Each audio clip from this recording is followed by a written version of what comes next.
Hey everyone, welcome. Stephen here, live on Wisely Living. In today's video, I'm going to show you 3 simple stretches and 1 balancing technique to help build strength and gain flexibility in your feet and ankles. So whether you're dealing with pain or just, I don't know, discomfort, limited range of motion, this is going to be the video for you. A little preface to that is that this is not for acute injury. So if you have a recent sprain, give yourself time to heal. You know, we don't want to push through these things. The body does need time to heal. So any recent sprains or anything, maybe come back to this in 3 to 6 months. We can start working on that mobility and strengthening. Anyways, let's go ahead and get started.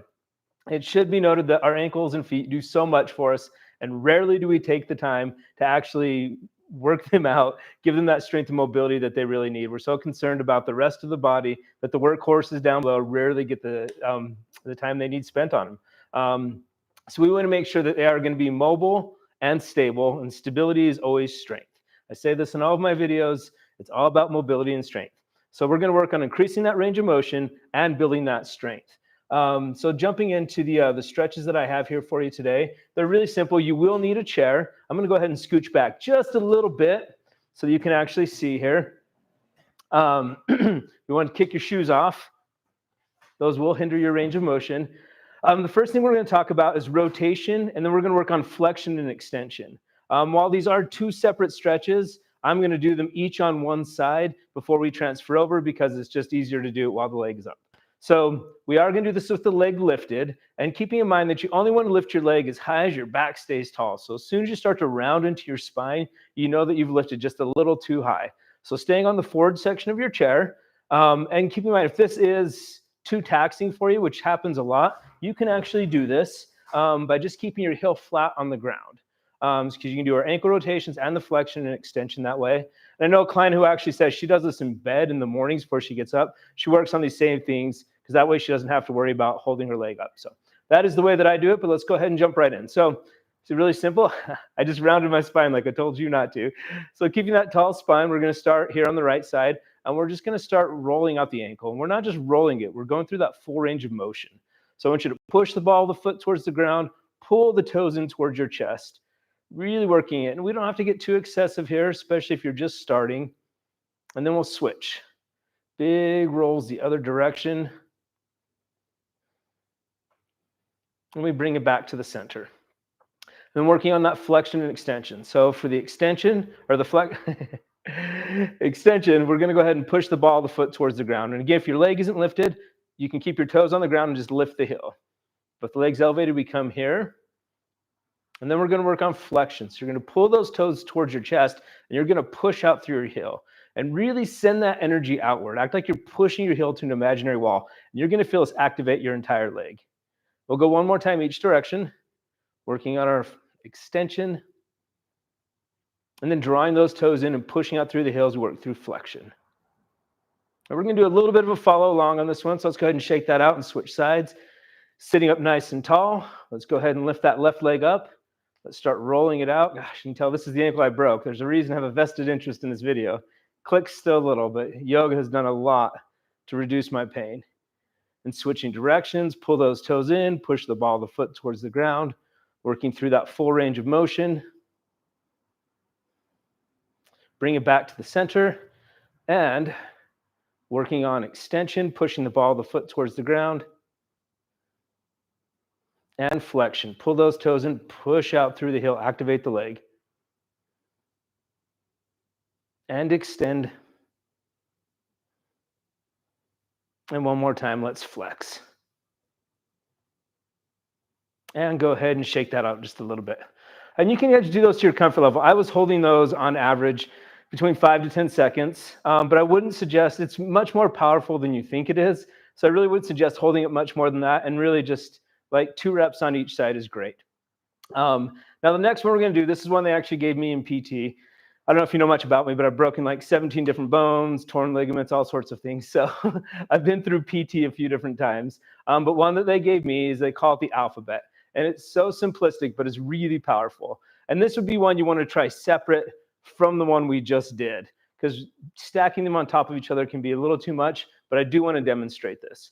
So really just lifting the leg again, keeping that spine tall. Pretend like your big toe is a piece of chalk, and I want you to write out the alphabet. All uppercase, no cursive, no cheating.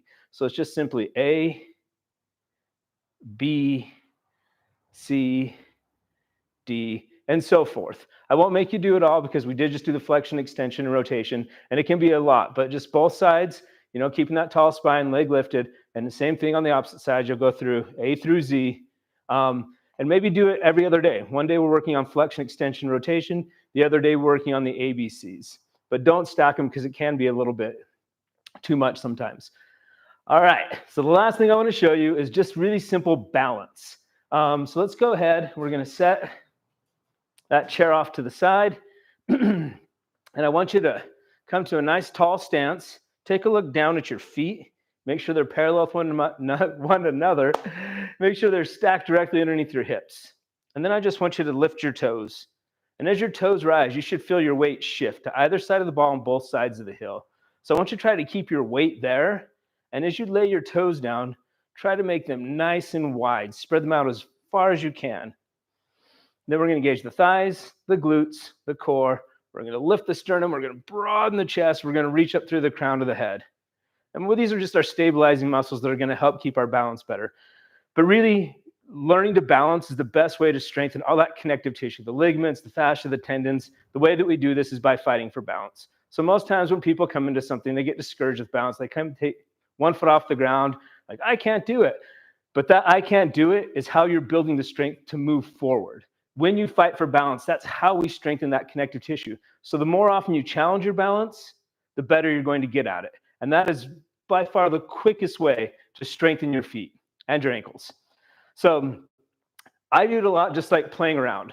Whenever I'm standing still, I'm moving the leg around. So give yourself time to just challenge the balance. Sometimes that's bringing it back, forward. And it's not just good for, health of the ankles and feet, but overall just, one of the most common injuries that people start to get over the age of 40 is the torn Achilles. And that's just due to lack of motion. So if we can strengthen all that stuff, we're going to have a better, and when most people, really do get injured, it is from a fall. So it's prevention as well as health. The other day I was actually looking for a snack in the fridge and pulling one of these. So just, whenever you can. And the one that I usually challenge people with when they're very first starting is just a little baby tree pose. Like right now, I'm stepping my right heel to my left ankle. And this is a great one to practice when you're brushing your teeth. Gives you 2 times a day to do it, unless you brush your teeth 3 times a day, which good on you. I probably don't. But just coming up nice and tall, stepping the heel to the ankle, and adding that little bit of movement when you're brushing your teeth. And the nice part is you have a little cheater. You usually have the counter right there that you can lean into. But you will be surprised. I give this to people for homework all the time in my classes, and how quickly they progress in balance by just strengthening all those stabilizing muscles in the ankles and feet. So really simple, work on the flexion, extension, rotation, ABCs on opposite days, and always challenge your balance. This is how you're going to get there. This is how you're going to strengthen it. And you will get not just stronger, but increased range of motion, and any pain that you've had should subside. If you're having extended pain, obviously you're going to contact a physician, but for just basic pain and limited range of motion, these are going to be super helpful for you. So good job. Give yourself a pat on the back as always. Remembering consistency is key. So try to incorporate these stretches into your daily routine. Like I said, I have a client that does this in bed in the mornings. People that work in offices, it's really easy to do these things underneath your desk. And it really helps that sedentary lifestyle. So if you enjoyed this video, don't forget to give us that big thumbs up. If you haven't already, please subscribe to our channel so you can get more tips and routines to keep your body feeling its best. If you know someone who might benefit from this video, by all means, please share it. And leave us a comment below, letting us know how you're feeling after this routine, but also if there's anything else you want to do. When you leave us comments, it lets us decide what the next content's going to be and make sure that it's something you love and is valuable to you. But more than anything, remembering that your journey is unique to you. We're here to support you any way we can, either here on YouTube or at wiseliving.media. There are links to both of those in the description below, of course. But until next time, stay mindful, stay active, stay balanced. Thank you so much for joining me.